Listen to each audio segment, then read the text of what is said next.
SCO News avec Numéricable.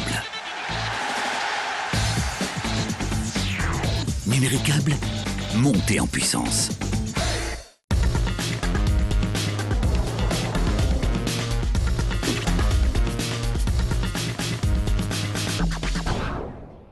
Même dans ses pires cauchemars, Jean-Louis Garcia n'aurait certainement pas imaginé scénario plus catastrophique.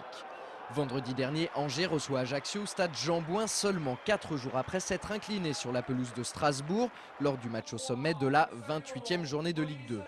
Les données sont alors très simples, face aux Corses, le SCO doit s'imposer. Mais au bout de 10 minutes, c'est la consternation côté angevin.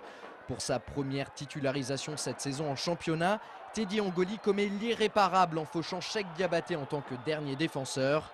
L'arbitre de la rencontre n'hésite pas une seconde et indique le point de pénalty avant d'expulser dans la foulée un Teddy Angoli visiblement abattu. Sur les images, difficile de dire s'il y avait pénalty ou coup franc à l'extérieur de la surface. En tout cas, derrière, Cheikh Diabaté se fait justice lui-même pour l'ouverture du score.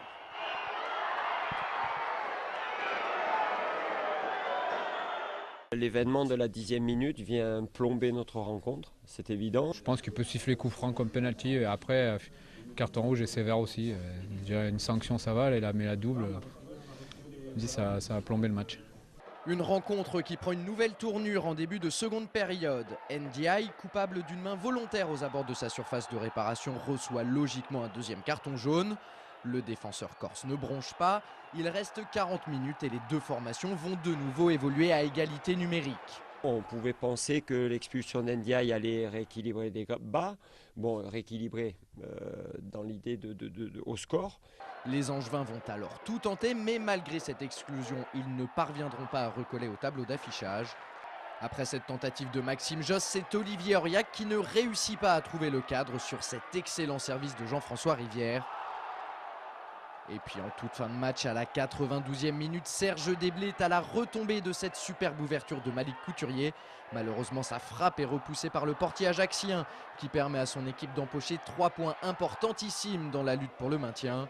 De son côté, le SCO effectue une mauvaise opération puisque Strasbourg et Metz l'ont emporté vendredi soir. Résultat, Angers retombe à la 5e place du classement et accuse désormais 6 points de retard sur le 3e Metz.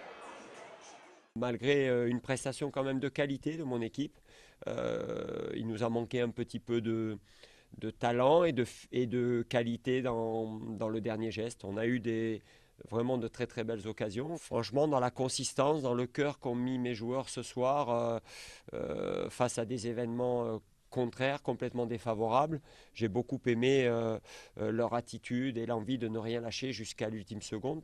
Pour terminer cette émission, Angers 7 vous propose de gagner des places pour aller soutenir le SCO lors de la réception de Guingamp le 10 avril prochain.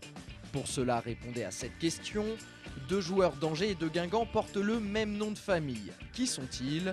Vous pouvez nous adresser votre réponse par mail à cette adresse sconews@angers7.fr. Un tirage au sort sera effectué parmi les bonnes réponses. Il y aura 2 places par gagnant. N'oubliez surtout pas d'indiquer vos coordonnées pour que l'on vous prévienne. Les places seront à retirer à Angers 7 à partir de la semaine prochaine.